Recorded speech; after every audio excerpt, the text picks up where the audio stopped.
I would like to welcome our first speaker, Anne Wallenberg. Hi, I'm Anne Wallenberg, if you haven't already gathered.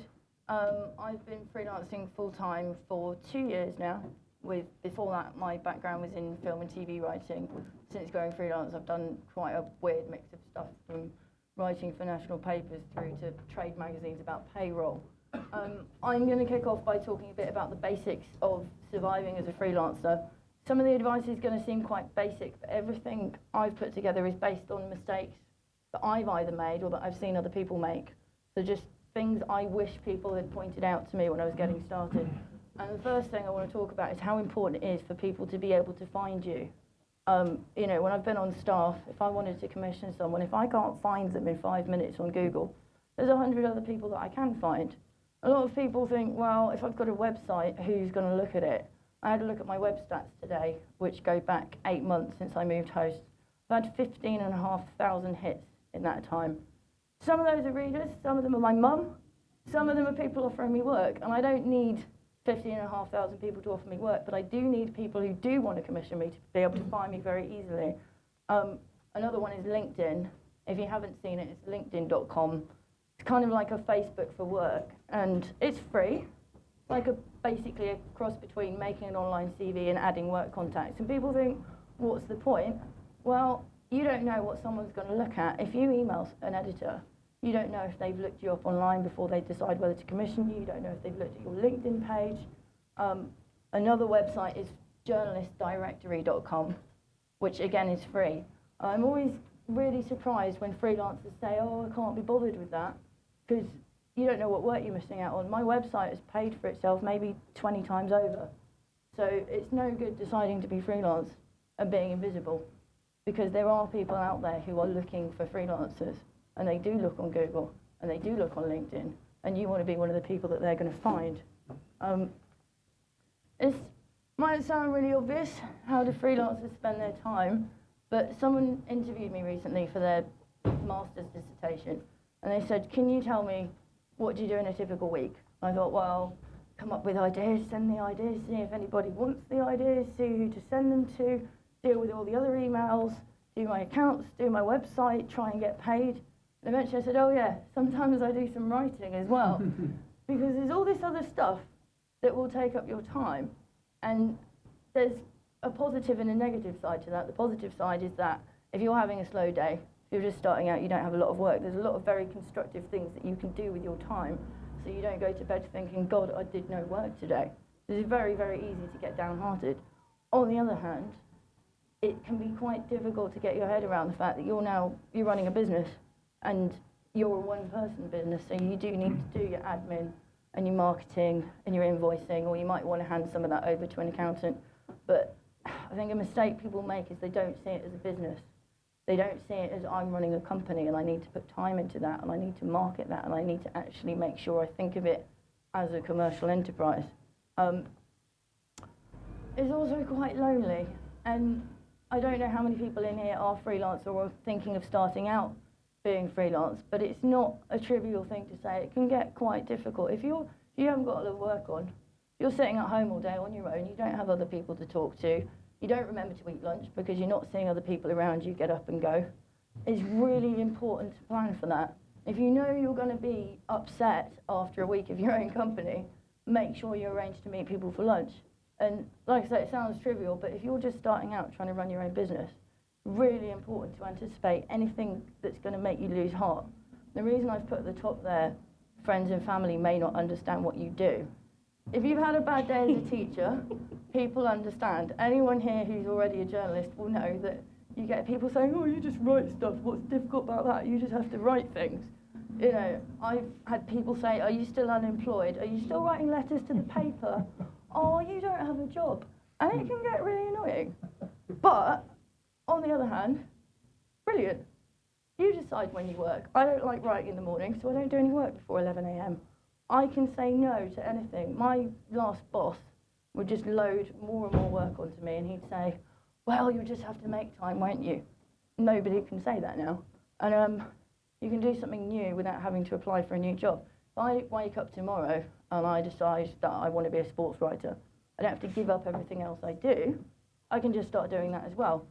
And I think the last point is the most important one. If you're becoming freelance, maybe not by choice, maybe you've been made redundant, maybe there are cutbacks at work, you think, God, being a freelancer, it's really insecure.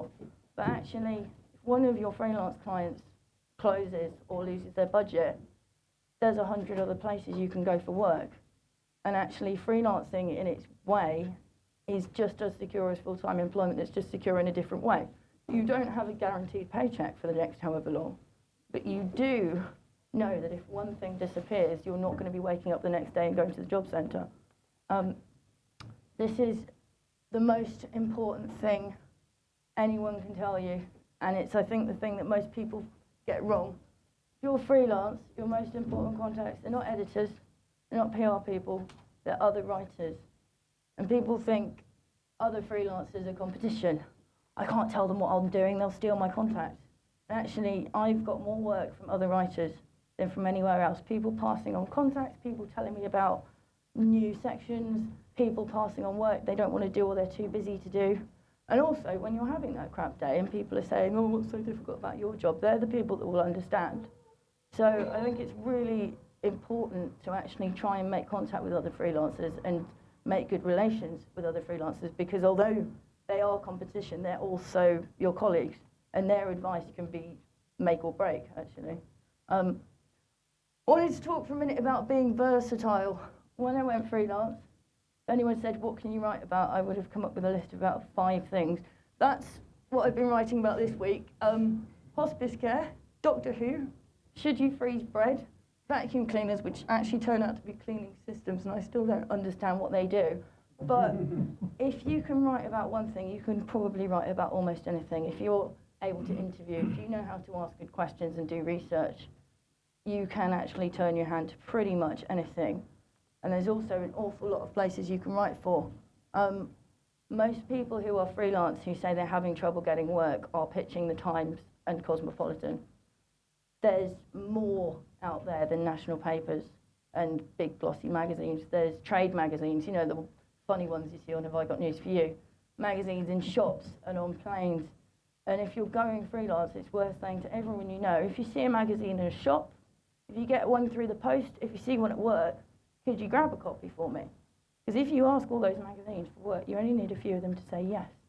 And I think people look around and say, oh God, there's only a few newspapers and they're cutting their budgets, but there's so many other markets out there, so many other places that do need freelancers.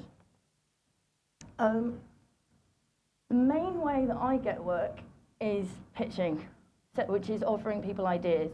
I do sometimes get work through word of mouth or through saying to somebody, hi, here's my CV, have you got any work for me? But a lot of the time it is sending ideas. I think people don't always understand this. Every time I have anything in a newspaper, my dad phones me and says, now how did The Guardian know to phone you? Every time I say, no, Dad, I send them ideas, and sometimes they say yes, and he looks at me blankly. But if you're pitching for work, you need to show that you understand the publication you're pitching to, and even if they don't like your ideas, they might give you something else to do if you bug them for long enough. But it's all about the idea. I had a look at some of my pitches before I came to do this talk, and I found I hadn't written more than 2 sentences about myself. I'd always made it very clear that I knew what I was talking about and that I had good ideas for what to put in the article. All I ever put about myself was, I'm a freelance journalist, here are some publications I've written for and a link to my website. Because it's absolutely about selling the idea. So you don't want to write to an editor and say, hi, I've just gone freelance and I've done this and that and the other. All about the idea. If you don't have any experience yet, don't mention it. Just tell them you're a freelance journalist. If the idea is good enough, they might not care. I've only had one editor ever come back and say, well, actually, I want to see some more examples of work and I want to see what else you've done. Normally, the assumption is if you're pitching, you can probably do the work. Show why you're the one to write it. Show that you know what you're talking about and maybe you've got some ideas of who to interview or you've got specific experience. The reason I've put don't insult the editor is sometimes people say, can you look through a pitch for me? And they've told the editor that they don't know their readers, they're not covering this and they're depriving their readers. Editors know their readers and they won't actually take kindly to being told they're crap at their job. And tempting though it is to imply that they are, you've got to be really careful. Do say, I've thought of a good idea that you haven't covered. but you never want to make it seem like you're telling them how to do their job. And the reason I've said don't go behind the editor's back is sometimes people try and play staff members off against each other. The best example is in my last job, someone phoned up and said, can we do a feature on Nigel Kennedy? I said, look, I'm really sorry, but that's not something we can cover. And he said, oh, right, well, maybe can I talk to you about some other ideas? And I said, yeah, sure. He then phoned up on my day off and told my boss that he was ringing about the Nigel Kennedy feature. So I came back to work to my boss going, why have you commissioned this guy? Which I hadn't. So obviously I never opened another one of his emails. So you just got to be a bit careful not to piss people off, if you're pardon my language. The other thing is always chase up pitches. People think, well, I've sent the idea and they didn't reply, so they didn't like it. 90% of the time it's because they haven't read it. And quite often, if you send an email saying, just wanted to check if you got my pitch, if you had a chance to have a look, or you phone them, they'll say, oh no, I hadn't, and they'll look at it. And quite often that's when you get a commission. Some editors need a great deal of mithering. There was an editor on G2, I had to chase her 5 times because she kept saying, oh yeah, I did mean to email you and say we wanted it, did I not do it? So don't be afraid to just send an email saying, did you get my pitch? Now what everybody wants to know, how do you get paid? You would not believe how many freelancers are afraid of asking how much the money is. I think there's this idea that if you say, can I just check what the fee is? They're going to say, you want money? You want to know what the fee is? No, you can't have the work and give it to someone else. There's nothing wrong with saying, can I check what the fee is? What money can you offer? Oh, well, that seems a bit low. Do you think you could possibly find a little bit more? Even if they say it's all they've got, quite often it's not. No one's going to think badly of you for very professionally saying, my normal rate would be X, do you think you could meet that? And the reason I've said keep it professional rather than whining about your gas bill is when it comes to getting paid, the mistake a lot of freelancers make is to say, you should pay me because I'm freelance and I've got bills to pay. It's not their fault you're a freelancer. It's not their fault you need this fee to pay your gas bill. What you should be saying is, you need to pay me because I did the work and you haven't paid me. And it's really much easier to get paid if you keep it professional. If you don't whine about how you've got bills to pay, but you stick to, this is what we agreed, this is when the payment is due. And they might come back and say, well, everyone else is happy to wait 2 years for payment. That was actually a serious example, believe it or not. It was a national paper who said, well, we don't know when we're going to use your article, and we're not going to pay you till we do. Everyone else accepts that. It's customary in journalism. I said, that's nice, I'd like you to pay me, please. Just because you're told that everybody else accepts something. I had another editor come back and say, you know what, you're the first person in 5 years to say that. Don't be afraid to stick up for yourself, because you might think, oh, well, they'll never hire me again. If it takes that much hassle to get paid, probably not worth your while working for them again. Anyway, other thing I wanted to talk about quickly is not everyone goes freelance by choice. I went freelance because I wasn't very happy in my job. I didn't know if my job was going to be around for much longer. And I did worry that I wouldn't be able to get another job. And you hear people say, oh, but don't they think freelancers are flaky? You're flaky if you're a freelance journalist 1 week and a candle maker the next, and then you're an actor and then you're a hypnotist. You're not flaky if you build up your own business from scratch. And you can really impress employers because you can get a lot of experience in a very short space of time. You can show that you're motivated, you can work on your own initiative, you can juggle loads of different deadlines for people who don't care what other work you're doing. That's not a bad thing, and that's not something employers are going to actually think badly of. As long as you sell it to them positively in covering letters and interviews, you can really turn that around and make it a positive thing. So anyone who's worrying that being a freelancer means they're taking a permanent step off the ladder, it's absolutely not true. And I know a lot of freelancers who've then gone on to quite impressive staff jobs afterwards. Other thing is I've just put some links in. The first one is a networking website for freelancers. There is more information and advice about getting work, getting paid, who to pitch to there than in any book. It's currently a voluntary membership of £35, and it's probably paid for itself about 500 times over. I don't think I'd be a freelancer if it wasn't for the advice. There's also people on there working everywhere from like The Guardian through to the most nichest of trademarks. ALCS, if you write for magazines and you're a freelancer, So you own your work, your employer doesn't. Whatever copyright you've sold, doesn't matter if you've actually sold the copyright for the article, as long as you're freelance, they will give you free money. People don't believe this. It's photocopying royalties. They will pay you for what they think libraries might have spent photocopying your work, and I know a couple of people whose family holidays are funded by that every year. So if you write for magazines, very worth signing up. They take a very small amount of commission, but it's basically free money. Gorkana has job opportunities, but it also has freelance opportunities, and there's a daily newsletter you can sign up for. You can advertise yourself as a freelancer in there for free, and it tells you new editors, who's moved jobs, new publications launching. So every day in your inbox, suggestions of people to pitch to. And the last one is the National Union of Journalists Rate for the Job page, which, you know, the big question is how much are people earning as a freelancer? You know, it might seem like no one will tell you.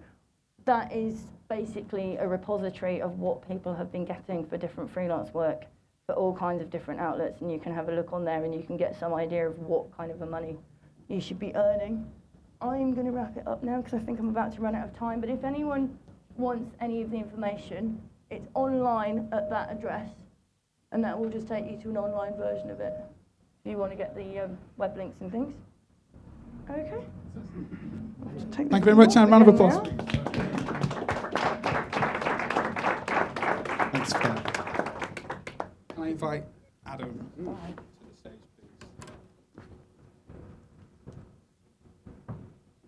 please? Be a tense technological interlude. There we go.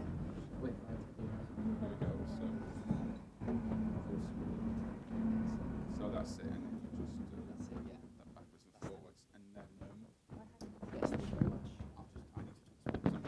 then. Okay, brilliant. I'll give you a point. Excellent. Okay. Just before I introduce Adam, can I just get a show of hands, just out of my curiosity, who here is currently a freelance journalist?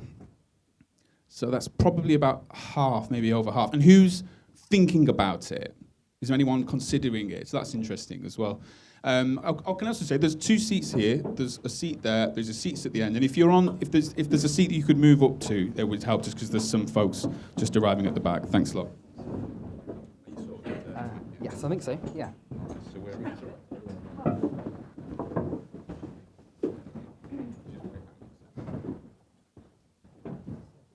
So take it away. This is Adam Westbrook. Thank you. Hi everyone. Yes, thank you very much. Can everyone hear me? All right? Am I coming up on the microphone there? So I am a multimedia journalist, so I should be able to do this. Yes. Well, actually, just following on actually from what Anne was saying there about, she made a really good point about having lots of eggs in your basket, having lots of different income streams and that kind of thing. That's kind of, in a way, what I've come to talk about tonight. I'm a freelance multimedia journalist. My story was I was working in the traditional media and mainstream in radio for about 3 or 4 years in different parts of the country. And then I left that voluntarily to come to London and do the freelance thing. And I have to say I haven't regretted it once. It's not easy. I don't know where the money's coming from all the time, but I'm having more fun than I had in a staff job. And I really don't think, actually, I've thought about it quite a bit, and I don't think I would go back to working in an office 9 till 5, 5 days a week. I think it's much more fun doing what we're doing.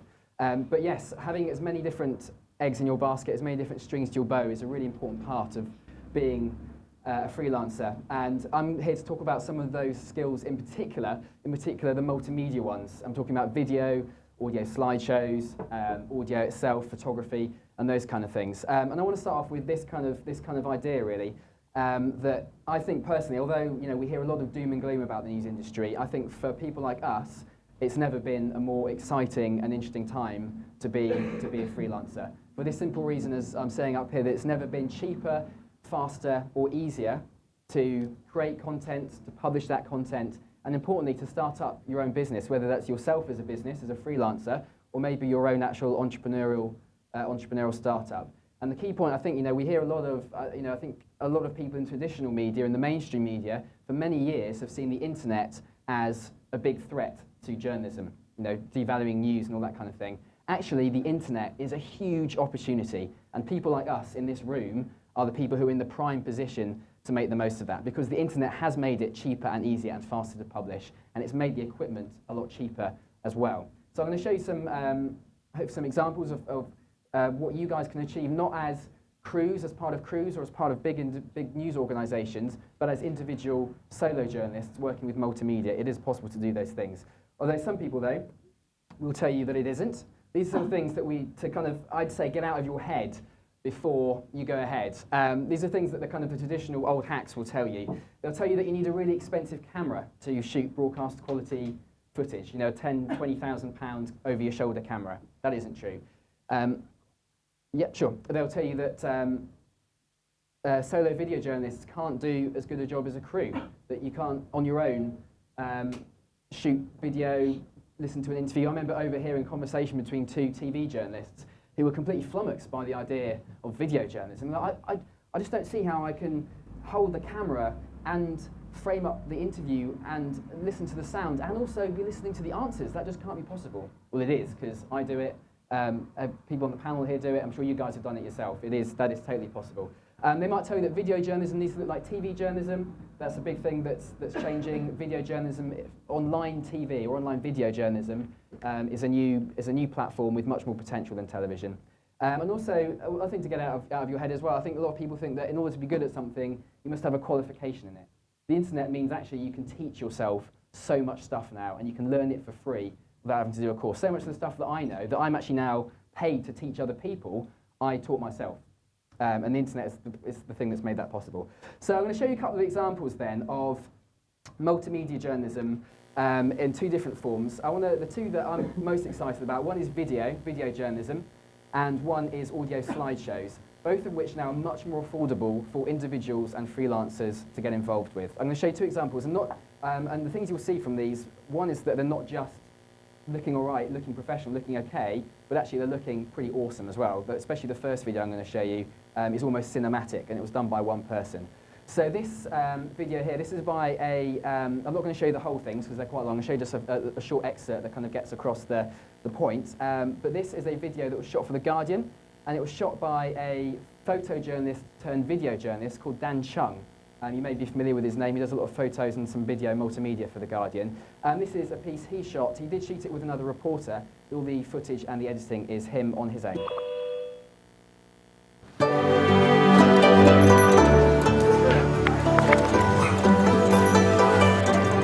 8-year-old Yu Hui was born in Beijing and has spent her whole life in the capital. But officially, she doesn't belong here. She's one of tens of millions of migrant children whose parents moved to the cities in search of work and a better life. In theory, they can get free schooling here, but many families can't get the documents needed, and schools often demand so-called donations or say they're already full.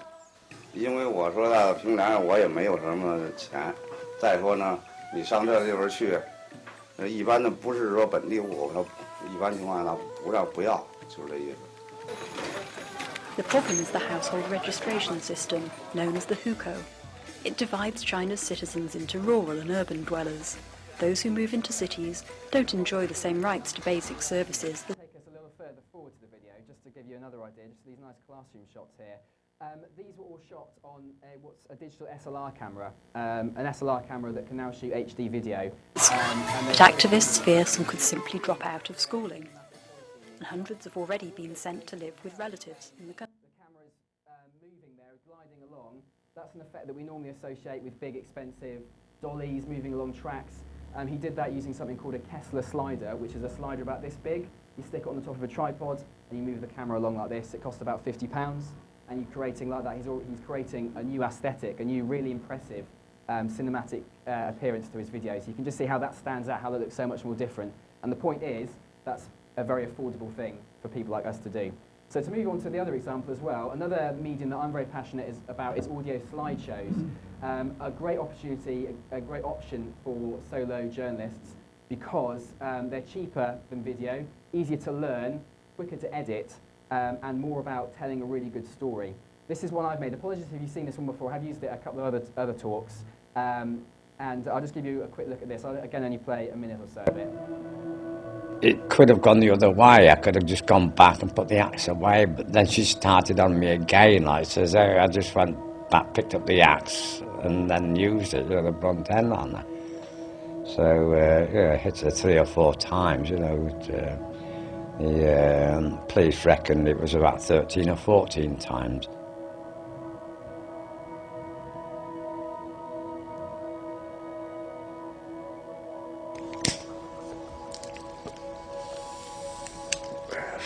I just sat down, had a cigarette and finished making the coffee that I was doing and drank that, you know, whilst I thought of my next move. You know, you say, yeah, you're beginning to calm down a bit and you've got a dead body there, you know, there's no way you can get away with that, you know. So I thought I'd better go and hand myself in, which is what I did, you know. I walked to the police station, it was about 6 miles or something like that.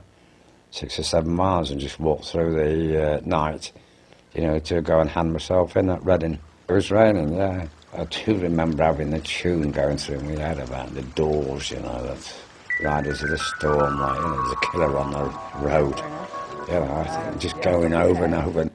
So yeah, that was an audio slideshow that I made when I was still working actually as a full-time journalist, so before I went freelance. But that took, I did that in a couple of hours. That was some time at his house. Recorded about a 30-minute audio interview on a small, cheap audio recorder, took a small SLR camera, took 50 or 60 pictures, and then used some very cheap, affordable software to put that into the final piece. And again, audio slideshows, they're a fantastic medium because they're better for in-depth feature stories and really human, individual, powerful stories. But I think the combination of really strong audio and powerful photography is quite potent. And it's a medium that's being used more and more by the mainstream media. So if you're thinking of getting into multimedia and maybe you haven't done much of it before, this is a good, and you're a bit intimidated by the idea of going straight into video, audio slideshows are a great way of practicing visual linear storytelling, and a very affordable one as well.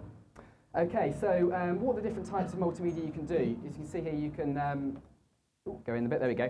As a multimedia journalist, if you can learn these different skills, you make yourself, as Anne said, you have more eggs in your basket and you can sell more stories in different ways. So you can do video packages, you can do audio slideshows, you can produce podcasts, you can do interactives, data visualizations, just stills photography, and sell stories in print. And actually it's quite profitable if you can sell a single story in different mediums to different people. That John Hurst story there, which is an audio slideshow, I've also sold as a print article as well. So being multimedia does give you the option of taking one story and carving it into several different ones at the same time. So the point is, as I've said several times, is that this is all possible without breaking the bank. I'm going to show you how. All the kit that you need, sure there are very expensive options, and you'll be told that you might want to buy a really, really expensive camera, or you need top-of-the-range editing software. When I was still working full-time, I gave myself a challenge to kit myself out from scratch as a video journalist in £500 or less. And I think I did it for about £517. And I did it by looking, really researching for cheap deals, knowing exactly what I needed out of the particular kit I was looking for. And actually, you know, many journalists will spend £5,000 getting themselves set up. And it is possible to do it a lot cheaper. So I'll show you some options. We'll start with the video, with the cameras. The most expensive one at the top there that I've listed, I've really only gone for the cheap options. There are obviously some ones that are a grand or more, but I'm going to go with the affordable ones. The one at the top there is the Canon HV40, which I saw being sold online for about £600. That shoots in HD, and it records onto an SD card. That's quite affordable. The one underneath there, the Panasonic, that's £200. That was the one that I actually bought when kitting myself out for £500. It was the most expensive thing I bought. It's a very old camera, but it's a very good one. And it has lots of manual settings, which is what you need. If you're going to get a camera, get one that can do manual focus, you can do manual shutter speed, and it has a horseshoe on the top as well, so you can connect an external microphone. If you want to go even cheaper though, there's a really exciting new option on the market, and that's the one on the far left there, the flip cam, which might sound a bit crazy, but I actually really think it's possible, and I'm going to prove it this year by doing it, to shoot a high quality, broadcast quality TV package on a flip cam.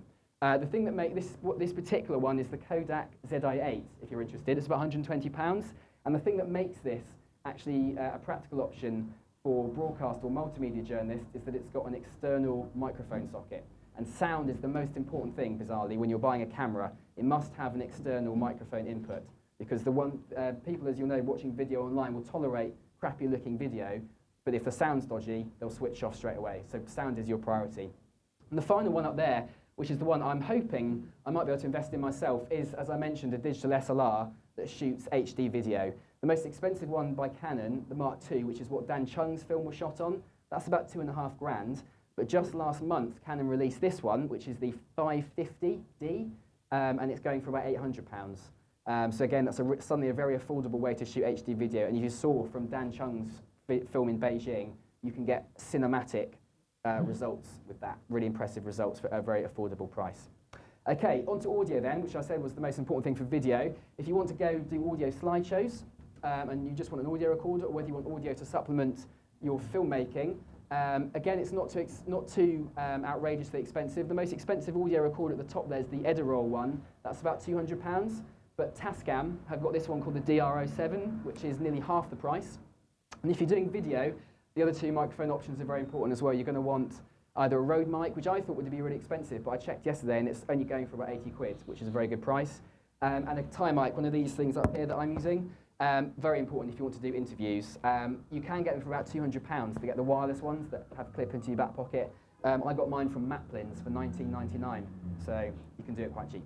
Again, the other one that you'll get told is very expensive is video editing. Final Cut Pro, for example, which is considered the industry standard video editing software, is about £250 if you want to buy the big bundle from Apple. I use something called Adobe Premiere Elements, which retails around £70, but Amazon was selling it when I was buying for £55. The thing about video editing, you might get sold on all the whistles and the bangs and being told it's what movie makers and professional journalists use. I think, from my experience, and you guys feel free to correct me, but as a video journalist doing traditional TV packages, the only things I really need my editing software to do is unlink my video from my audio and be able to have lots of layers so I can layer video on top of each other and do cutaways and that kind of thing. Anything else, all the thousands of transitions and 3D cube effects and amazing titles, you don't need any of that crap. 2 minutes, cheers. So you don't need any of that. And you can see this is actually a screenshot from an edit I've been doing this week. And you can see it's quite complicated. There's quite a few layers and there's lots of little bits of editing, and it's handling that just fine. So again, not at all scary. It's possible to get this for just 50 odd quid. And then beyond that, there's actually the free options as well. Open source software, if it's not something you're familiar with, is another great innovation of the internet, and that's the nerds who sit at home and make stuff and then give it away for free, which is just a fantastic thing. And there's loads of great open source solutions open to multimedia journalists. The one at the bottom there is Audacity, which is some free to download audio editing software. You might be tempted to spend £200 on Adobe Audition, supposedly the industry standard one. This will do the same stuff for free. The one in the middle is Scribus.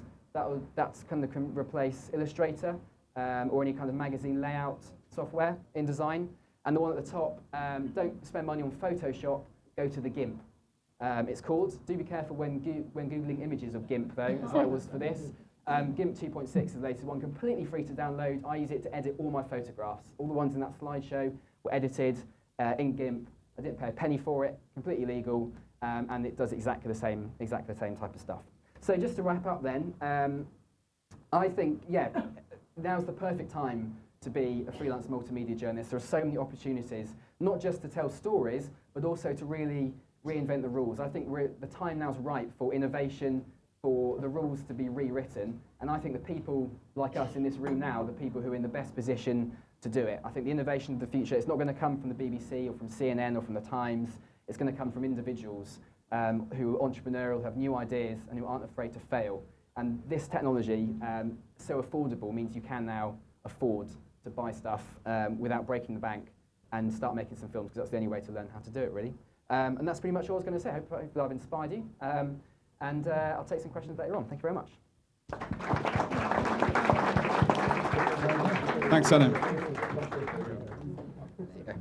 Thank you very much, Adam. So we've talked about some of the skills and some of the things you need to know on a day-to-day basis, but now I'm going to invite... keep your intent hooks.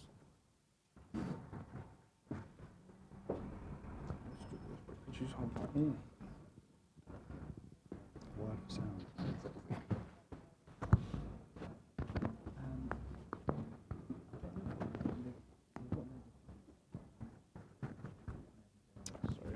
Does it not like me? Stick on. Okay, sorry to keep on gentle. From the PCG, which is an organisation that campaigns for and works for freelancers. This is John Brazier.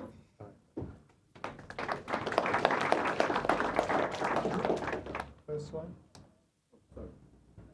That would help, wouldn't it? Just a bit.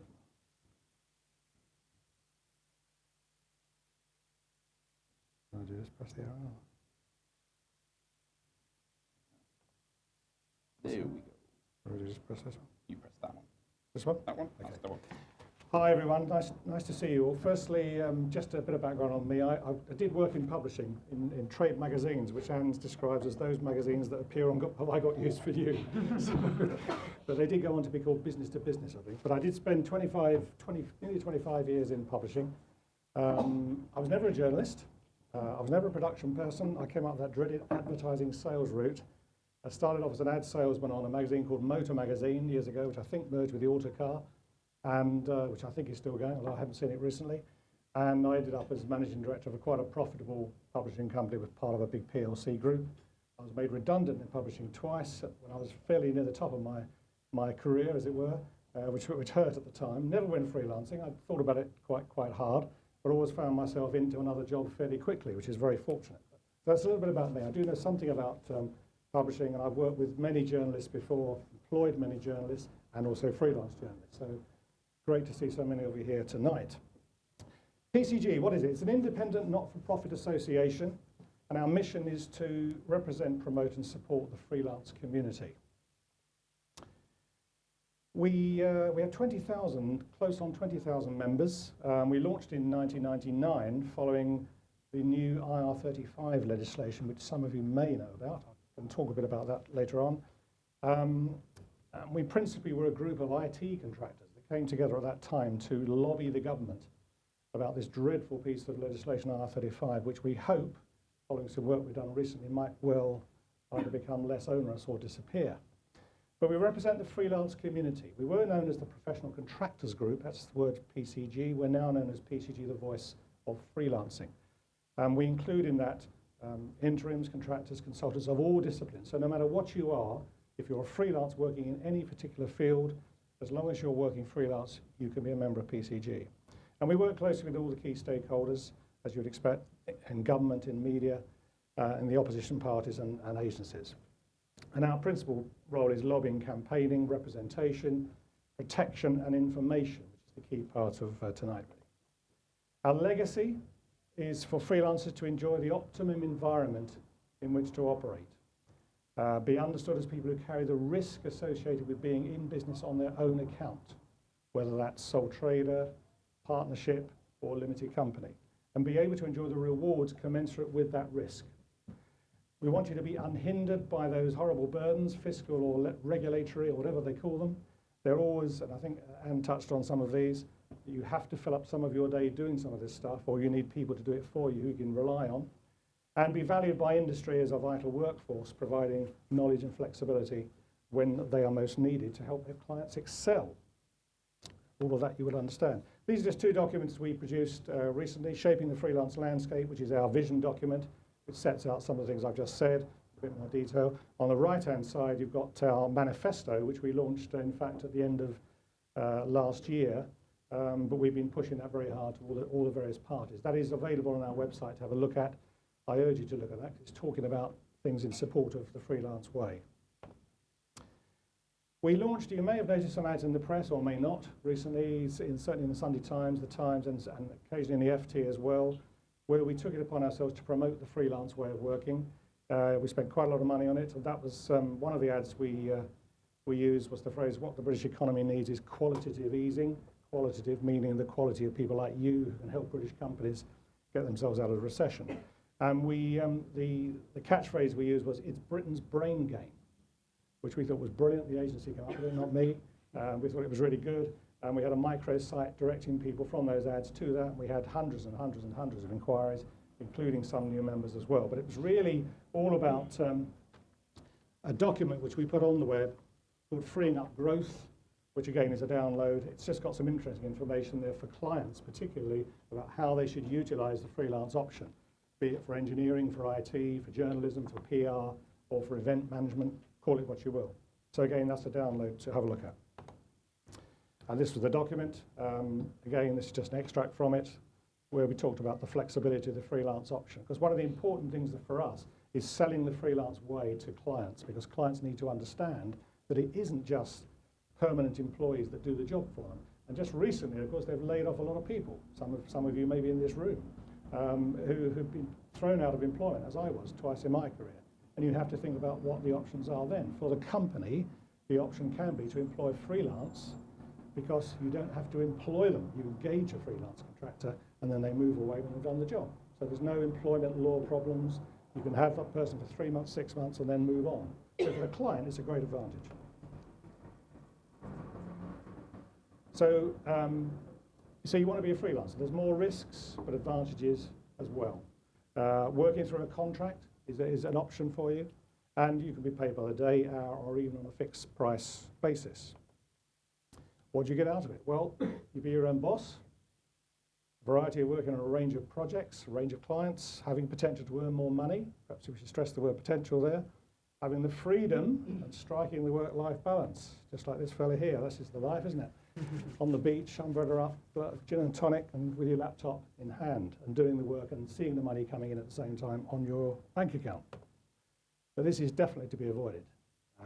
You don't want to be standing there in the bar after being on the beach and realising there's no money coming in, and you've got to go back home and start thinking again. The freelance offering, we reckon there are about 1.4 million freelancers of what I call the knowledge worker, people with a degree of knowledge who can write, who can offer their skills to a high level. That was part of a research project we did some time ago that proved that figure. There are no client worries about benefits. So when a client employs a freelancer, as I said before, they don't have to worry about maternity pay, and I could go on, but I won't bother. All those things that belong to employment, you wouldn't have to worry about as a client. It's a knowledgeable, skilled and mobile workforce, agile and versatile, and it's a peak demand resource. If you've got a particular job on hand that you need more people to work on, be it journalism, be it PR, a whole range of things, you can bring people in at short notice and use that resource. And you're divorced from internal politics when you're a freelancer. You don't have that worry of what will he think if I do it this way. You just do your job in your contract, get your fee, move on. But you're only as good as your last contract. The trade-off is there's an increasing risk of fluctuating earnings. There's less security, perhaps, more uncertainty, and there's the hassle of running your own business, lone working, which I think Anne touched on, 100% accountability. You've got nobody to turn to. You can have that pub lunch Anne was talking about with a friend, but they're not going to do anything for you, really. You've got to do it. You've got to be on top of the issues. But offset this against being your own boss with more money, question mark, and freedom, double question mark, better work-life balance, triple question mark. I'm sure you can do that. But recession does provide a fresh challenge. I think people think that recession is a bad time, but it gives you opportunities to go out and sell your skills. So you have a multi-client portfolio if you're successful. You have regular contact with your client database. You go back to them with fresh ideas. You brush up on your skills to adapt to change, and you ensure a first-class reputation with your clients. But how do you set up? Are you a limited company? Do you work through an umbrella company? Do you pay through an agent, PAYE through an agency? Or are you a sole trader? I suspect most people in the room are sole traders. Are there any limited companies? Yep, one. Right, well done, okay. I was saying a little bit about limited companies, but nevertheless it's important anyway. So what is IR35? For those of you who have limited companies, which is only one, I hasten to add, but some of you may choose this option. It was a government scheme to limit tax avoidance. Around about 1999, there was a tendency for people to be leaving their companies on a Friday and on Monday morning being employed in exactly the same way, but as a consultant. And the then government didn't like that. The current government didn't like that. So they introduced this scheme called IR35. And it basically treated fees paid to a company, a limited company, as salary, unless you could prove otherwise. There were no employment rights attached for that. So you were salaried, but you weren't getting any employment rights. And it's been proven very, very difficult to implement. But you may have read recently in the press that because of work that we've done over recent months with the Conservative Party, and I can't be political here, obviously, now. I might have been late yesterday. We've been lobbying the Tory Party very hard, and they have committed themselves to a review of IR35 amongst a general review of small business taxation. Now that is very, very good news, believe me, because we believe very strongly that the Conservative Party want to do away with this, but they couldn't do it in isolation of small business tax generally. But that is very good news. So you'll be reading, hopefully, more of that in the future. It's complex legislation. It's interpreted mainly through case law. There's a huge amount of cases involved in this which need to be looked at. But you need expert advice. That's the key thing you need. You can't do this on your own. You have to have expert advice. You need to work out your status and establish your paper trail, and establish a paper trail. And you may have a contract with an agency, if you're a limited company, or you go direct to the client, which I'm sure is what you mostly do. If it's a contract direct with a client, review it as if it was applied to you as a person. If it's with an agency, there'll be an upper and a lower contract. There'll be a contract between you and the agency will have a contract between them and the client. And sometimes they don't actually mirror. That's the problem. And you can get caught out in the middle. And our friends at HMRC would love to prove that you are an employee and get you to pay PAYE. When you've got your own limited company, of course, you can pay yourself a lower salary and pay yourself dividends because you're making profits. Okay, so it tends to reflect what sort of income you're on, but it is an option for you. But IR35 is a problem, and that's what we're there to help you with, amongst many other things. And quite often when you're working with a client, you should get a specific engagement brief or have a real arrangement letter, as we call it, because your contract is one thing, but how you work on the ground is another. And we've had cases where, in certain case law situations, where a person has had to pay unnecessary tax because they've got fed up with the whole thing and paid the tax purely because it was proven they were actually working on the ground more like an employee than a freelancer. Maybe parking in the staff car park, eating in the same common room as the staff every day, going to the pub at lunchtime with the staff. You know, all that sort of thing is what limited company contractors need to think about to avoid IR35. If the Tories do get in, you'll find that the Tories will tell HMRC what to do. At the moment, it's the other way around. Guarantee you that. So 3 questions with IR35 very quickly. Are you required to provide personal service? If it's you they're looking for, be careful, because if it's you they're looking for, you might as well be an employee. Is there sufficient mutuality of obligation in the contract to be consistent with employment? Are they expecting you to go on working, and are you expecting them to give you work even though you may have nothing to do? That's an employment situation. And are you controlled while doing the work in the same manner as an employee? You know, you would do it this way. If you answer no to any one of these, then you fall outside of R35 and you shouldn't have a problem. Your own limited company, obviously an accountant or a company formation bureau is what you need to set yourself up.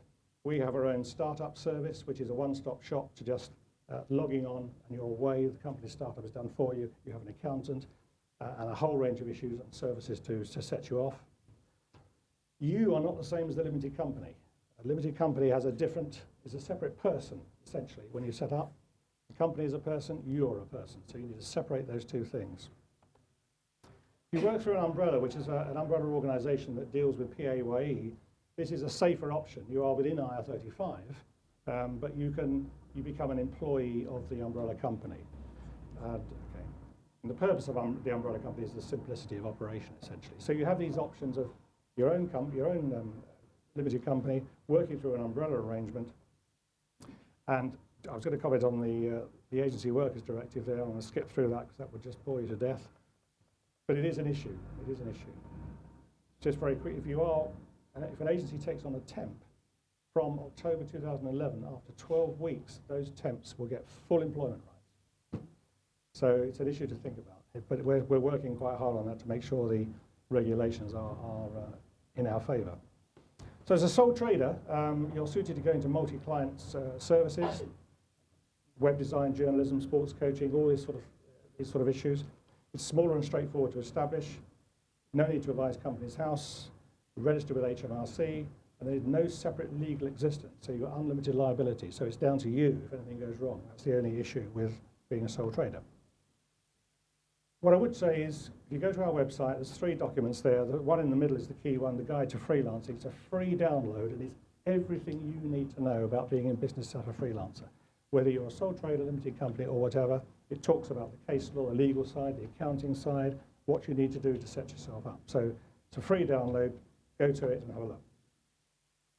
As far as accounting and banking and insurance and personal finance is concerned, these are the issues you need to think about. Now, we have a scheme in PCG of accredited accountants, and these accredited accountants have been trained by us in accounting for freelancers. They are accountants with an extra badge, if you like. They're ACCA or whatever qualification they are, but they've got knowledge and skill in dealing with freelance issues, whether that be limited company or sole trader. So we have those available for you to use. The company should have its own bank account in a separate bank to the personal one. Insurance is an ingredient you should consider. Maybe health and safety ISO 9001, although doubtful. Freelance, a cash reserve for rainy days. This is the issue you really need to think about, putting money aside for those difficult times. And obviously pensions is an issue you have to think of as well. I'll just leave that on screen for a brief second. I think Anne touched on some of that. Do chase your payments. Don't leave invoices laying around. Just really protect your cash flow. I'll skip over that because that's somebody else who's going to talk about that, I think. I've mentioned that the opposition parties particularly are offering support for the freelance independent way of working, and we hope that we can continue to work with them on that. And there are developments in Europe, which is too detailed to go into here. Don't take panic measures. Keep calm. If anything goes wrong, keep calm. Talk to your accountant, talk to us if you're a member, and we can help you through all those difficult areas. These are some of the things we do. Freelancing Matters is our magazine, which we produce on a quarterly basis, which has very interesting articles in it about running your business. The Spirit of Freelancing is the documents on our website, which we asked members of ours to tell us what they thought about freelancing, what it meant to them. This is just a few of the ideas we got back. Okay. There's the tree house there. So how many people work in a tree house? Anybody? And this guy on top of a mountain is obviously doing very well. And one thought, this was an advertisement that was on my first managing director's desk when I was a salesman in publishing. It said, if you stop selling, someone stops buying, someone stops producing, someone stops earning, that somebody could be you. Don't let it happen. That's our front page for joining PCG if you feel the need, pcg.org.uk. Have a look, lots of information there. And don't forget, November the 23rd this year, National Freelancers Day. We did one last year. We're doing more and more on this year. We're hosting various meetings around the country, having debates everywhere, and we're partnering with other organisations, hopefully Frontline, to bring that to the fore as well. So I can't offer you legal advice or accountancy advice. Anyway, I wouldn't do that tonight. I couldn't do that under the FSA rules. I'm not an accountant or a legal person. Have a look at the website. There's a huge amount of resource there. Come and talk to us, and I'll take questions later. Thank you. Thanks, John. Thanks. I'm going to put it off and put it on. Okay, thank you for that, John. It's quite a practical look at some of the do's and don'ts.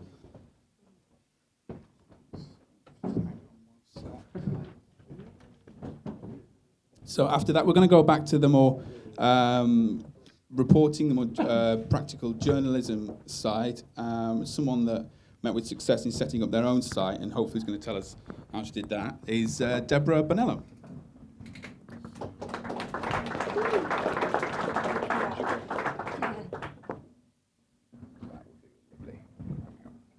Hello. So I'm going to be quite superficial and not go into loads of detail because it could be really boring for everyone. So I'm just going to tell you what happened to me, and if you want to know more, you can ask me more in the Q&A. So about 3 years ago, I knew nothing about digital media or multimedia or anything.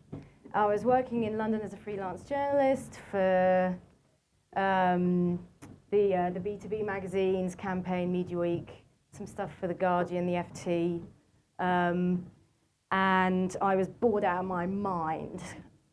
I can't describe to you how disappointed I was with journalism because I just thought it was more about foreign correspondency, basically. So I cracked a scheme with my former editor, Mike Butcher, who's not here. He used to be the editor of New Media Age, and he's now the editor of TechCrunch, to do an experiment in digital journalism, which was using free tools on the internet to publish and broadcast content I'd made myself using the journalistic skills that I already had, and using it to pitch, just seeing what would happen.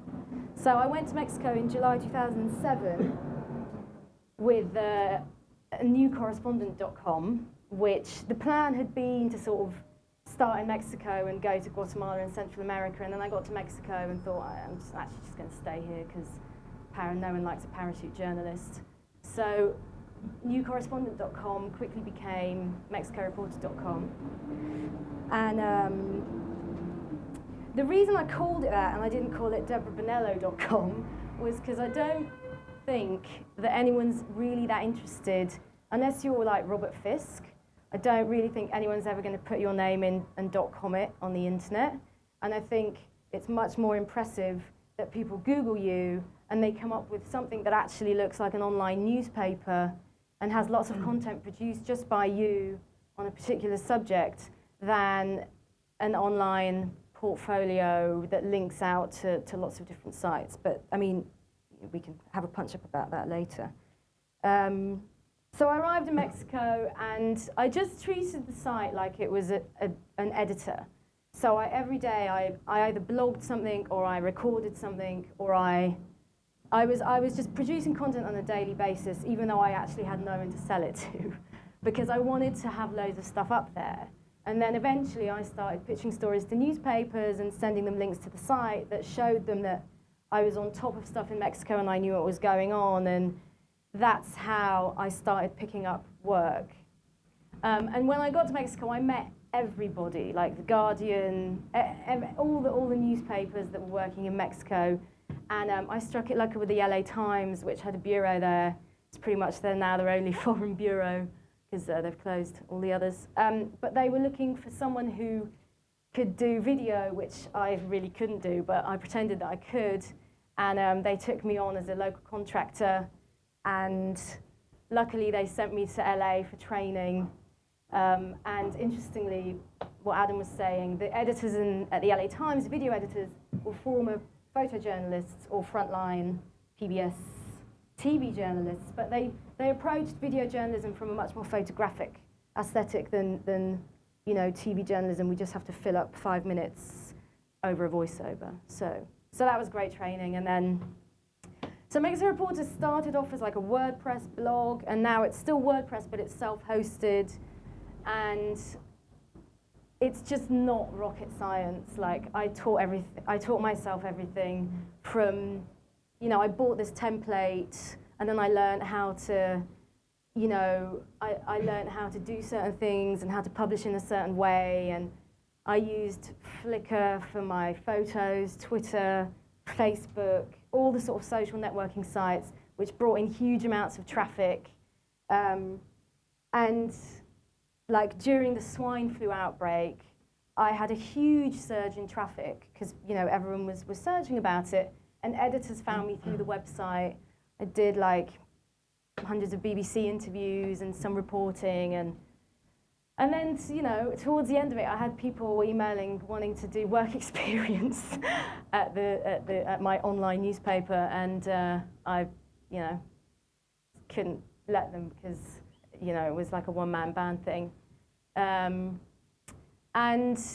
now I'm no longer freelance, actually. I just got a gig with the FT as a video producer, but I think that was based on the site and demonstrating what I was capable of. And now I can shoot and produce and edit and publish, as well as write, as well as take decent photographs. And all of that is just, you don't need to go you don't need like a fancy university degree to learn how to do that. You just need to sort of get on with it and read a few books, trawl a few websites. What you do need is an understanding of journalistic principles and how to tell a story and how to write, which luckily I had because I'd worked for so long as a journalist. But I actually, to finish, I know this is brief, but I think the Q&As are always the more interesting parts of these talks. I went to Argentina for a year in 2005, 2006, and I didn't have a website. And in a year, I did maybe 4 pieces, a couple of stuff for The Guardian and a little bit of stuff for BBC Online. And then I came back here, and I came to Frontline. There was a talk, Lindsay Hilson was talking, who I think is still the China correspondent for Channel 4, right? Right.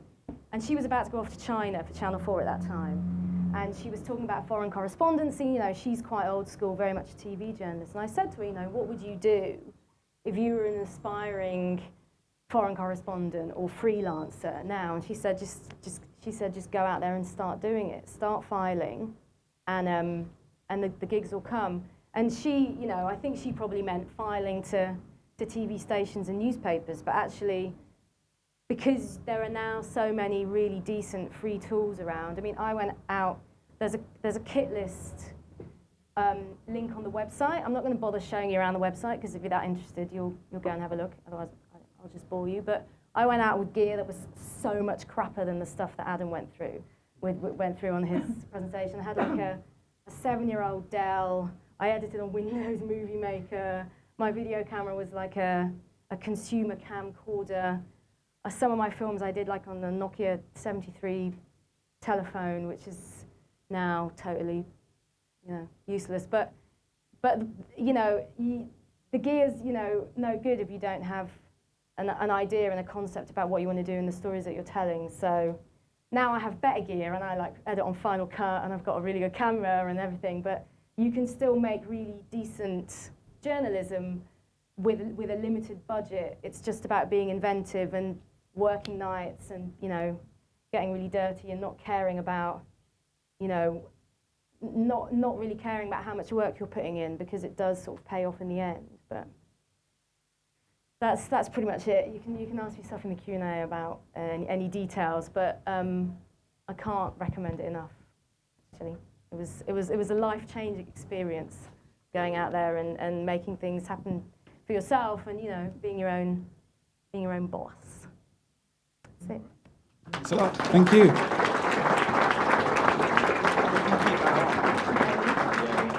Well, thanks a lot. If you just bear with us 1 second, I'll just get everyone mic'd up on the stage.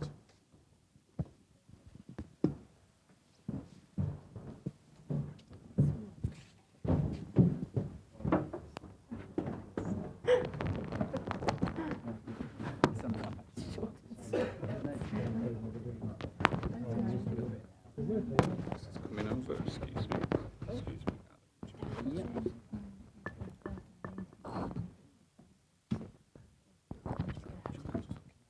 Try and write for Boring Things for You magazine. I think Girls magazine. That was just best summation. Boring Things for You magazine in very 4 weeks. They called it. I say post the guest bill magazine. Oh, right.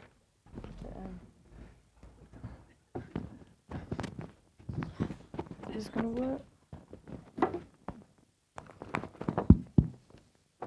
Sorry about that. Is that? This is the musical interlude Hang on. without any music. Yeah, so I don't need this now. No, but I think just to sum up, we've heard some really interesting examples of how people can go solo. Anne was talking about some of the do's and don'ts and how to approach editors. The people who put your hands up when we asked, are you considering it? I think that's very good advice. Her presentation and everyone's presentation will be online. We're going to do a blog post. So if you want to see everything again, you can Adam's presentation as well. Then we had Adam, who was talking about some of the kit, some of the gear that you can use, some of the things that are actually possible. You can create cinematic quality on your own. And then Deborah has just shown us how you could actually sell that. In the middle, we had some really practical, I thought very useful advice from John on how to make sure you actually stay in business and how you actually think of what you do as a business. So, I mean, more importantly, are there any questions? We have 2 mics, and I'm not afraid to give them you, and you please tell us what you would like to do. If you could please tell us who you are, that'd be great. Hi, I'm Federica. I'm an Italian freelance journalist, but actually I'm working here in England. This is a question for the organizers of the event. Can you hear me? Yeah. I don't know how this works. Okay. Up close to you, So it's a question for the organizers. Recently I've been to France, and my friend who's a journalist there showed me this massive volume. It's like an encyclopedia for freelance journalists, and it had absolutely everything, more than an encyclopedia, a Bible, anything. It had rates for every main national paper, trade publication. It had details on how to pitch. It had personal experiences, just absolutely everything, kits.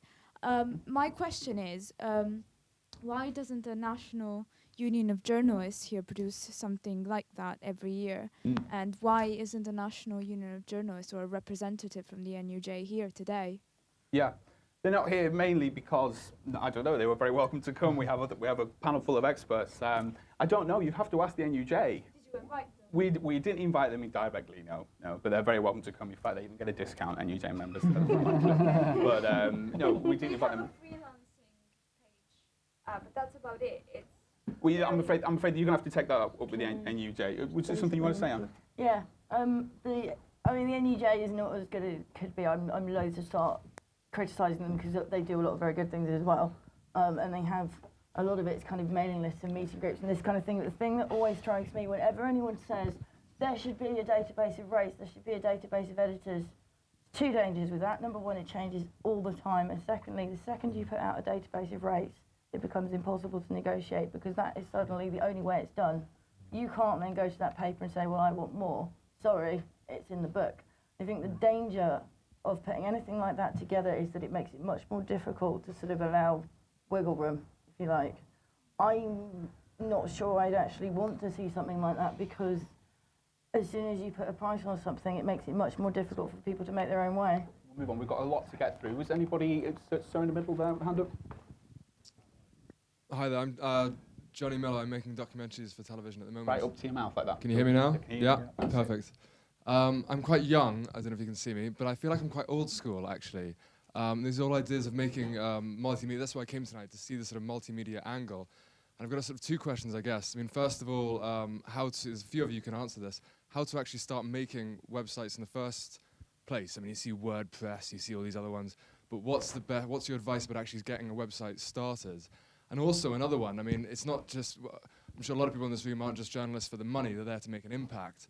And I mean, I want to start making dispatches for Channel 4, which is seen by millions, etc. How much of an impact and how many hits do you get making, I'm so impressed with your stories, by the way, and they're really inspiring, but I mean, how many hits do you get and how much of an impact do you think you make from, Guardian videos and all these things for multimedia journalism? So how do you set up your own site? How does that translate into a career that makes, you can do your own publishing and then publishing as well? Deborah, your site, Mexico Reporter, that you broke stories on that and you get work from it. So how do you do it? Well, it started off as a WordPress site, which is just a blog, but it looked kind of crap. So I bought this template cost about, which isn't out there anymore, cost about $70, and then a hosting agreement, and then you move your blog. I moved my blog content over to the website, but it's all really simple, and you can host it for about, it won't cost you more than like $200 a year to run it.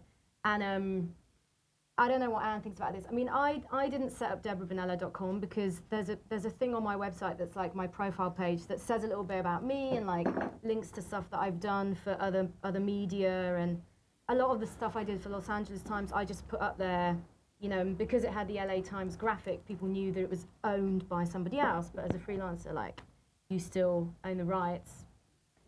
Because I have Googled people. I once, in an old job, spent an afternoon trying to track down people I wanted to commission. I was not going to ring up newspapers they worked for if I couldn't find them. They didn't get the work. People do put your name into Google. It's amazing how often it happens. So you don't realise. So if you haven't got a presence on the web, no one will find you. Yeah, and people do Google me, and it does, and the web page does come up, but it's because I've got like a million bylines because of the site, but it comes up as that rather than a portfolio page, which is totally depends if you're going to specialise in something or not. Anyone else? Questions? What was the other part of your question? The impact. Well, just the impact, yeah. I mean, I guess what you're saying is, just start now and write an article, write another one, and somehow it just blossom and it'll take off. Yeah. But how much of an impact do you think multimedia journalism has? I think the same as any other kind of journalism. And the video journalism as well. Yeah, I mean, I think, although a lot of web video has smaller, you might think it has a smaller audience than dispatches, for example. I mean, the one prediction for the future is that the majority of internet users and the majority of internet usage will be in consuming video. I think the equivalent of 23 hours of video is uploaded to YouTube every minute. So people use the internet for video. And I think, although we can't give you any great examples of, well, actually, I suppose you can. I mean, just that, for instance, the video that emerged yesterday from WikiLeaks, that really powerful bit of video of the US strike on the group of people walking in the street in Iraq. I don't think we would have seen that on dispatches or otherwise, but millions of people around the world have seen that video because it's spread through social media, because of it's been online. I think it does have the power just because it can, just because so many people use the internet and the audiences are greater. I think eventually we'll see that happen. Okay. Anybody else? There was a hand there, and there was a gentleman there after that, so we'll take the lady here first. Hi, my name is Mette Riise. I'm a Norwegian freelance journalist. I'm a print journalist and I've been for a long time, but I've done some fiddling with multimedia. But working as a freelancer, then I don't see there's any money to be made doing the multimedia, because the websites of the newspapers I work for, they don't have any money. So I know I need to know all of this, but I can still not make any money doing it.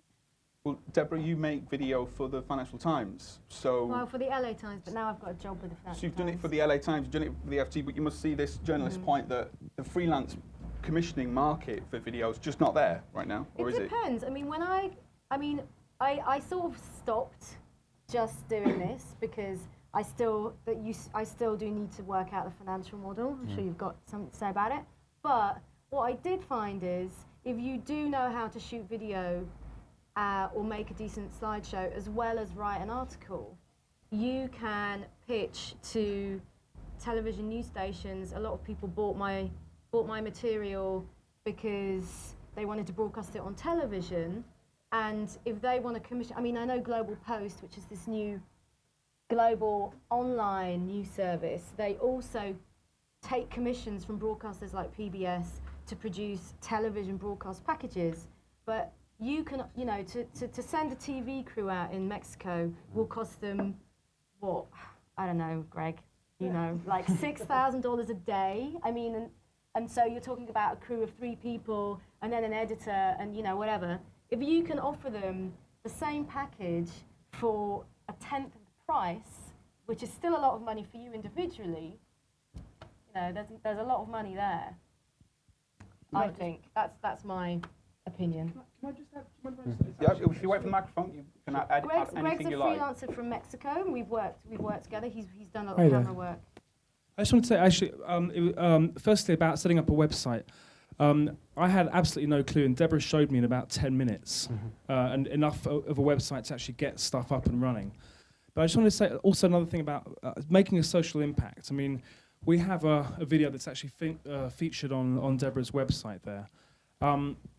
It's about a big immigration raid that happened in the States. But the thing is, I mean, we sold it to PBS. They gave us hardly any money for it, really, but it got us started, got us up there. And now we've, through our website, we've got people just randomly calling us up. And we charge like $150 for like an educational copy of that. So universities, like church organizations out in the States buy it. And then we've been invited to loads of screenings as well. So people are kind of inviting us to screenings, and we're doing this stuff. So there's loads of other ways. Once you get a website up, you'll be surprised. You don't have to go through the normal channels. You'll find there are other ways of actually making some cash out of it and having a massive impact. Like we don't care about the money. It's all about the social impact, and it's really been effective. I just said, if you do care about the money, it's not just newspaper websites. There's MSN, Virgin, Sky, BBC News, ITV, Channel 4. All of these people need things to put on their website. And on top of that as well, think outside journalism, think NGOs, think non-profits. There's a lot of multimedia producers, Media Storm in the US, Duck Rabbit in the UK. They are making money by doing really high quality multimedia, but doing it, and journalism, and going to amazing places in the world and telling untold stories, but doing it for Oxfam, doing it for Greenpeace. Or MSF, organisations like that, all that, yeah. There may be a case of future-proofing yourself a little bit as well for 5 years' time. I don't know. You can't see a job description now that doesn't mention multimedia. Even if it's a traditional print job, it will have something in there about it. Anyone else want to get in as many as we can? There's the lady here was first. I can just hand you this. Hi. Sorry, which one? And then you're next. Sorry, you got next. Hi, my name is Salia Hassan, and I'm a freelance journalist, but I can't make money doing that, so I work as a doctor. I locum as a doctor to enable me to work on the projects that I really want to do, which have the social impact. And I admire people that can make a living out of doing freelance work. There's one film that I've been trying to push, but it's been very, very difficult to make. And I'm now going to embark on a website to try and, get it out there. I've gone through the normal sort of pitches to commissioning editors, and it's just not budging. What's the advantage of going for a website the way that you've done it, Deborah, to going to a web designer and paying huge amounts of money? I mean, I'm at the very initial stages, and I'm sort of having it in my mind's eye that I've got to go that way. But tonight I've seen something different. I mean, I think that people are intimidated by the internet because they think it's really complicated, but it's just not. You just have to be prepared to put in a few hours every night after work, figuring out HTML code and social networking sites, and you can like create a really simple site, upload your film or your trailer onto YouTube or Vimeo, embed that in the site, and then that whoever it is you send the link to can come to the site and see the film or see the trailer and get an idea of it, rather than pay some web designer however many thousands of pounds they're going to charge you to do that. Plus you have to go to them every time you want to update it, which would be dry. That's a thing to really avoid. When I first had my website, it was set up in a way that I couldn't add I couldn't edit pictures, I couldn't add new pages, and now I've just got it so that I can do whatever I want to it, so I don't have to pay someone else to change it. If you go to YouTube as well, there's lots of, I find YouTube's amazing. I was trying to sew a button onto a jacket recently, and I don't know how to sew a button on a jacket. I went onto YouTube, and within 10 seconds, someone does a video tutorial of how to, and I was like, I love YouTube, and it's great for stuff like that. Just, you can, just like Deborah says, invest the time, don't invest the money, because it's not worth it. Can I just ask, who's keeping things updated now that you're not in Mexico? I do it. From here? From here. I mean, you can do it from anywhere. That content, you're not there to get the stories? stories? Well, luckily the FT sent me back to do some more Mexico stuff, so I put stuff up there. But in the meantime, it's just ticking over, and I've started a new geographically agnostic site called The Video Reporter, which is just, it's, I haven't figured out what I'm going to do next, really, but... Thanks for that, thanks a lot. And the gentleman patiently waiting. Hi, I'm Alistair from The Telegraph. Deborah, I was wondering, with your website, did you explore advertising support for the website, getting people to advertise on your site? I did, and I had some offers from ad networks, which I don't know whether you know the business model, but they serve ads to your site based on who they think your readers are, and then they give you money back depending on click-through. I had like Google ads on there, which I think earned me about $30 in 6 months. So, the thing is that the Mexico Reporter was going to go into its next stage, which would have probably been advertisers advertising to English-speaking expats in Mexico, of which there are like 1.5 million Americans, for example, who live and work in Mexico. So there is a big audience and a big market, but I mean, that was part of why I sort of came, hit the wall with it, because I knew that I needed to take a more sort of sales and business approach. So, Deborah, and I wanted to focus are you on able to say how much you've made on Mexico Reporter from adverts so far? From adverts? Yeah, from online advertising. Max $100. And that's in how many years? 3. But if I put together how much it's earned me in terms of work that it's got me, then, thousands of pounds. But as an annual salary. As a purely online proposition, earning the money just from selling advertising based on the amount of people who look at the content online, you reckon it's far away from that? It's tough. I mean, my business proposition to anyone doing this would be that you have to report on something that no one else is reporting on. There's no point in reporting on swine flu if there are 150 cameramen in Mexico reporting on swine flu. You need to find something really niche that people are prepared to pay money for that information. I mean, it's basically why publications like the FT can charge for their content, and more generalist newspapers can't, because you can get a certain amount of, you can get economic analysis on the FT that you're not going to find anywhere else, whereas you know, the Guardian, the Times, the Telegraph, whatever, like they're much more interchangeable in terms of the type of coverage they're doing, because they're much more general news. So I think you need to sort of figure out what it would be you're going to cover, and you're going to cover it more than anyone else and better than anyone else. I think Rupert Murdoch may disagree with your approximation of generalist newspapers charging for content. He's bet the farm on that being the case. He's smart to do it. Yeah, well, it's all PR for him. I think that's the bottom line. There's a gentleman at the back there. Hi, I'm Martin. I've been a freelancer for about 5 years. Just recently was when I first started out, I was always told always retain first serial rights for the country you write in. And recently, I've been pushed more to have to sell world rights, kind of to magazines when you write for them, but with the promise that they'll then do syndication for you. And I'm just wondering what the best way about going about syndication is, because someone was telling me they kind of run a journalism thing for a while, and they've been saying, oh, you'll probably get stiffed on that. They'll take a lot more of a cut than if you went through normal syndication. And just what the best way of syndicating is, and should you sign away world rights? And what's your approach to this? If you're going to go about syndication, you're better off doing it yourself. There are agencies out there that will do it for you. One of the main ones is called Planet Syndication. There's one called Feature World that I heard about recently. The problem is, as soon as you sign over all the copyright, they're no longer obliged to give you anything. For people who don't know, if you don't sign anything and you write something as a freelancer, they've paid to use it once. They don't have endless copyright. Lots of places advertise standard terms. The Guardian, for example, has on its website, it wants 3 months exclusivity, and then you can syndicate it, and they'll split anything with you 50-50. Problem is, once you've handed it over to them, they can do what they like with it. And I try to avoid signing away copyright wherever possible, because you always have the potential to make more money out of that content. Sometimes you have to, especially if it's anything vaguely commercial. If it's a customer magazine, they're going to want to take the copyright for their client. But it's always worth digging your heels in, because quite often when people do kick up a fuss, they can negotiate. The other thing is the organisation I mentioned, ALCS. If you write for magazines and you're a freelance, it doesn't matter what rights you signed away, as long as you wrote it and you can potentially show them an invoice or something, they will pay you money every year for photocopying rights. So at the moment, you can only add stuff for the past 3 years. So anyone who writes for magazines who's freelance, go sign up for it, because you will get some free money. And things like that are there so that at least if you have signed rights away, there's still stuff you can do. But it's always better to hold on to it if you can, just because then you've got bargaining points.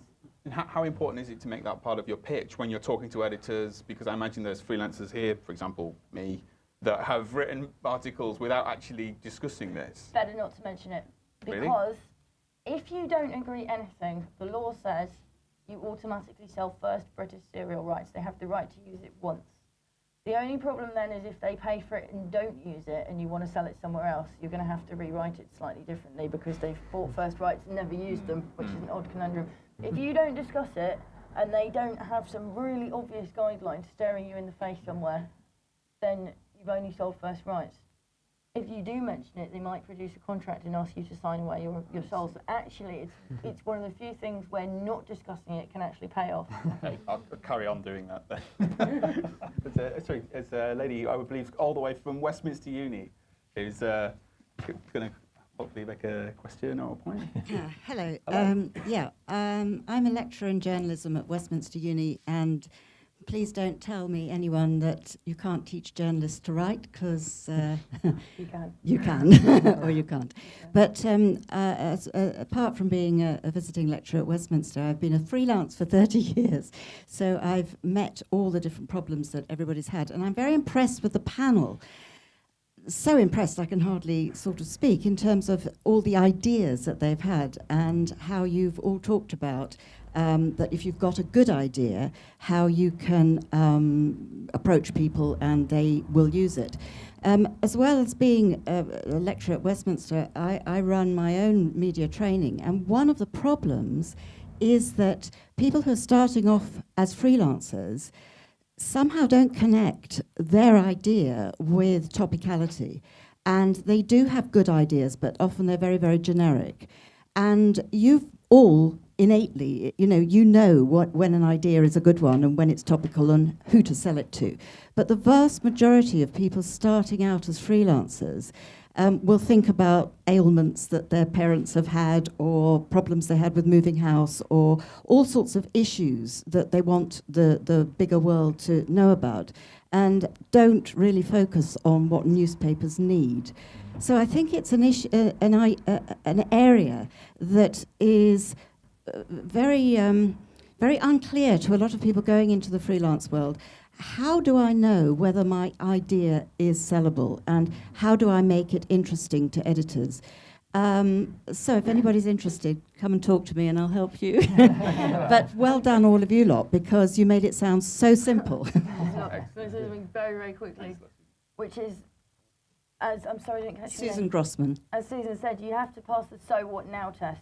Yes, why what is it now? interesting? Why is it interesting now? The good news is, why is it interesting now? Could just be somebody's written a book about it. There's a new film coming out. There's all you need is one news story or one new thing that you can peg it to. It doesn't have to be the most groundbreaking piece of news. You just have to find a way to make it sound like it is. But I work with so many students who, when I say to them, do you read newspapers, and what was the last thing you read? And they say, oh, the Sunday papers, and it's Friday. You can't work as a freelancer unless you've got your finger on the pulse totally all the time. And as well as you're saying, why now? I have a mantra which is, why now, why you, why them, and the fourth one, why not? Just go for it. Thanks a lot. Thanks.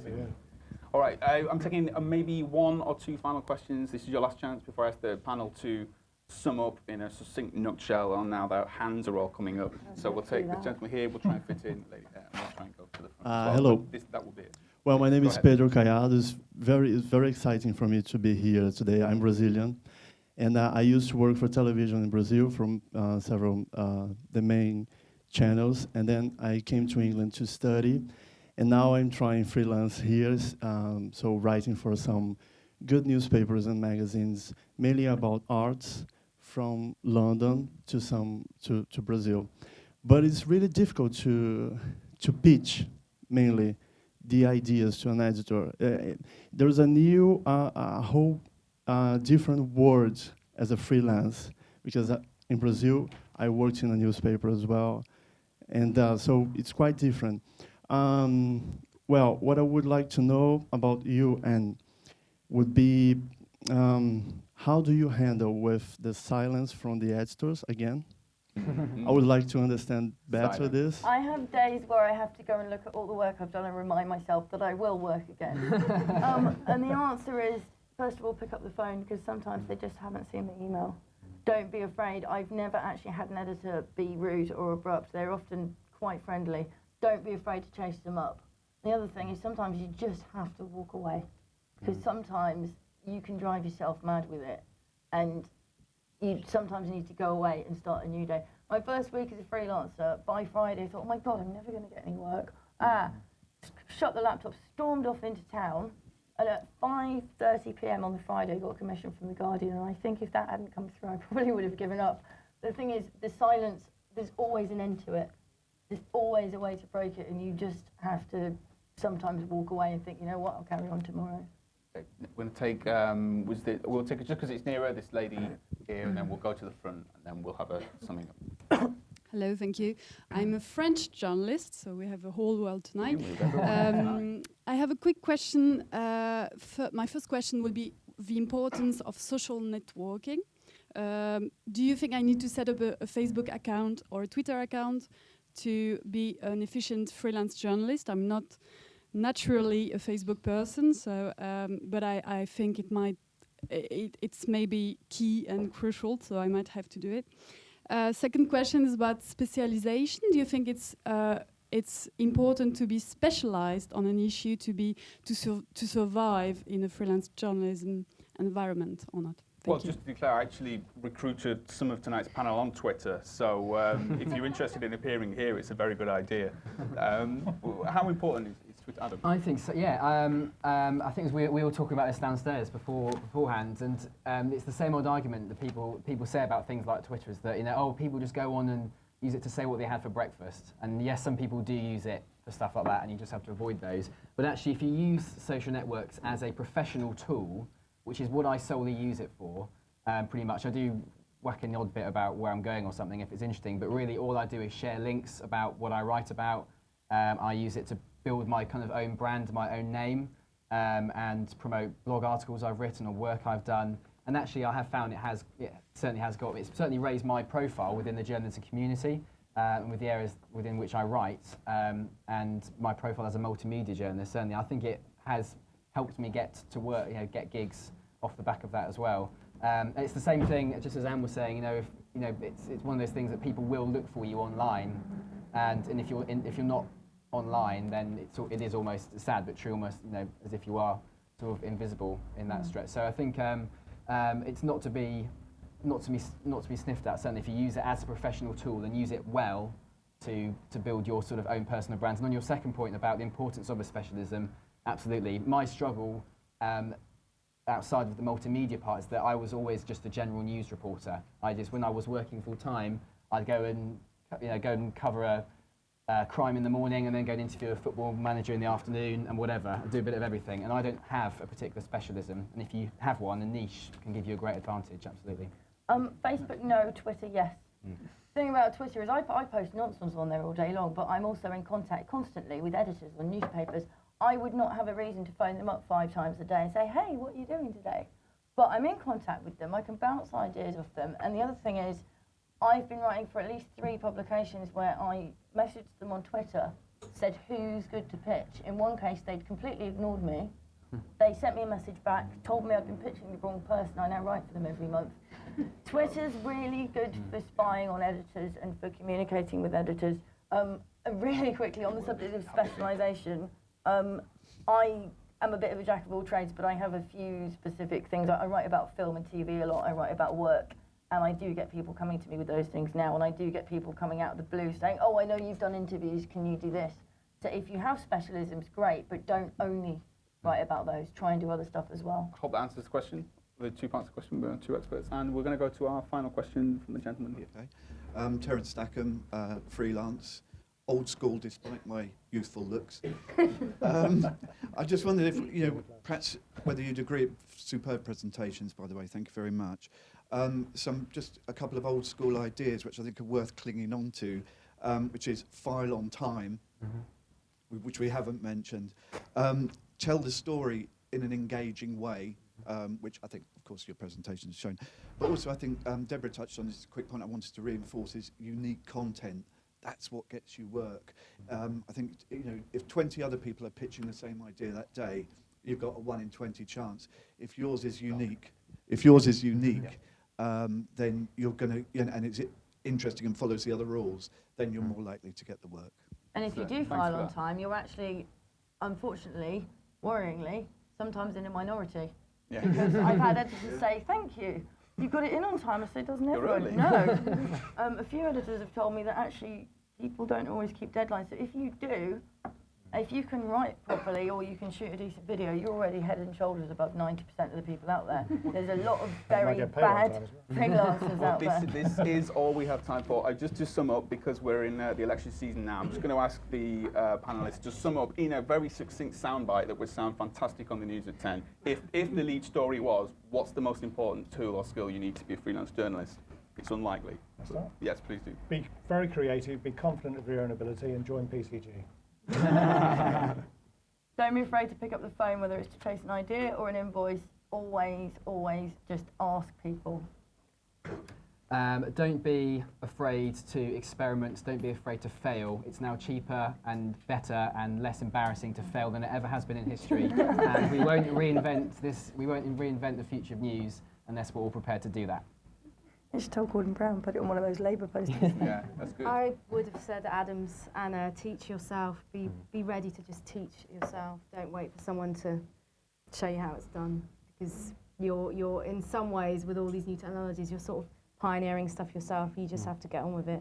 And that's it. And all that's left to say is thanks for coming. We'll have the podcast up tomorrow. Please sign up on iTunes. The blog post will be there. And we hope to see you again at the Frontline Club. Thanks for coming. Thanks to our panelists.